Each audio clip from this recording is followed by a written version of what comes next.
Now, explosive findings tonight from congressional Republicans further bolstering the COVID lab leak theory, the same theory that Fauci was warned about, but he downplayed. And the same one the corrupt media mob told you over and over and over again was a conspiracy theory, a conspiracy theory. And as we are now learning that months ahead of the COVID-19 breakout, the Wuhan lab requested bids for major renovations to waste treatment systems that had been operational for under 2 years. And get this, several key points in the report indicate that the virus may have been spreading in China as early as September of 2019. Look at your screen. Remember Dr. Fauci's emails released earlier this summer? January 31st, 2020, 10 days after the first identified case of coronavirus in the U.S., and it just happened to be the day that President Trump put in his, hysterical, racist, and xenophobic travel ban that saved lives.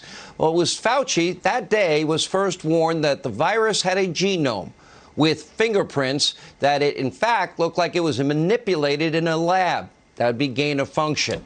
Remember this, on Saturday, February 1st, Fauci had a series of emails about whether his NIH used taxpayer dollars, your money, for the gain of function research, including a panicked exchange where he told a fellow NIH official that it was essential that they spoke and attached a paper on gain of function research. Sounds like in January of 2020, Fauci knew it was likely, in fact, gain of function. Anyway, here to explain, ranking Republican of the House Foreign Affairs Committee, Michael McCaul, you said it was likely the worst scandal in history. You read these emails. I find them pretty damning. What are your thoughts? Well, we do know that the bat lady, Dr. Shi, was working with Dr. Peter Daszak, and they were working on gain of function research, which means genetically modifying, manipulating viruses to make them stronger, more deadly, more contagious. They took the bat specimens out of the lab, the caves 1,000 miles away, brought them to the lab, and then tried to create like a super SARS virus to create a vaccine. Peter Daszak is the guy who wrote the Lancet report that tried to rebut all the conspiracy lab theories. And he was actually working with the CCP directly.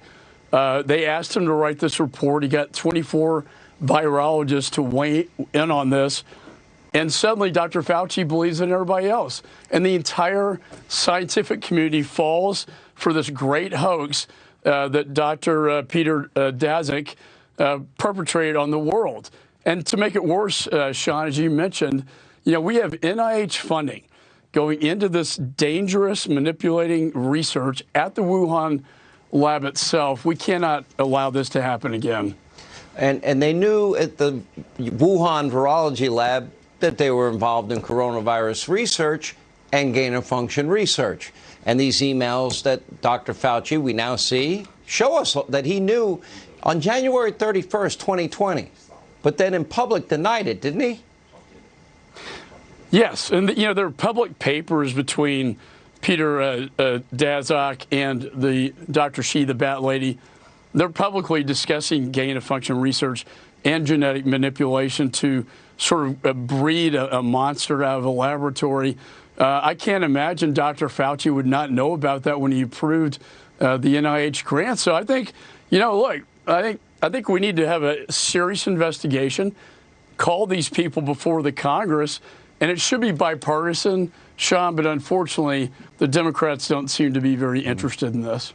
Great work, Congressman McCaul. Thank you.